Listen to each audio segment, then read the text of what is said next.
Long before checking in and dropping off your bag at the airport, the focus for travelers is on finding a good flight. And it's a real win if you can get it on reward miles. We just used it down to London, Ontario last month, in June, and it worked out fine. It's not challenging to use my points, but I'm going to have to switch my Visa card. Because her Visa is an Aeroplan card, and it appears that in a couple of years, she may no longer be able to use those miles for the flights she typically books. Air Canada previously announced that it was going to create its own reward program and sever ties with Aeroplan in 2020. That's created a lot of uncertainty for Aeroplan, and it's now partnering with new airlines. What is the beginning of a new Aeroplan all about? The short answer, it's a work in progress. Last week, Aimia, the company which owns Aeroplan, announced it's partnered with Toronto-based Porter Airlines. The news came just one day after it rejected a takeover bid made by Air Canada, together with TD, CBC and Visa. Then today, Aimia announced it struck more deals with Air Transat and Flair Airlines. The discount carrier only has 7 aircraft, but plans to purchase 13 more in the next 2 years.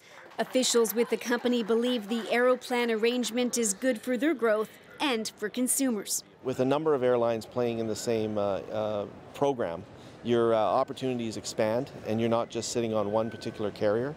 And so as a result, you have the opportunity for a number of different options.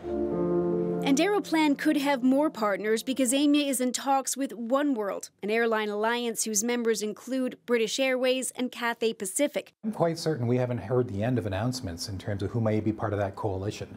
The stronger the coalition, the more likely Aeroplan members are going to want to stay engaged and keep earning and redeeming with them.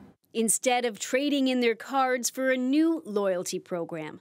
Briar Stewart, CBC News, Vancouver. So what does all this wheeling and dealing for your Aeroplan points mean for you? We asked a travel blogger who knows a lot about gaining rewards and cashing them in.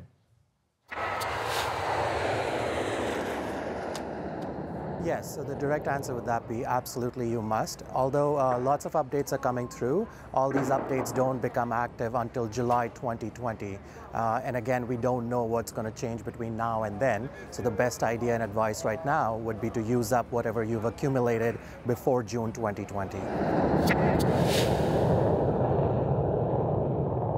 That's the million-dollar question. If Aeroplan doesn't survive, if it gets taken over, say by Air Canada's bid, if they're always open to another bid from a different company, let's say Air Canada takes them over, then it becomes slightly easier because they will acquisition all the points accumulated by its membership, and your points will then transfer over to whichever company takes the bid. But if it doesn't survive, then chances are, or there's no takeover, then chances are those miles could go to waste. And that's why it's always a good idea to use up your accumulated miles as soon as possible.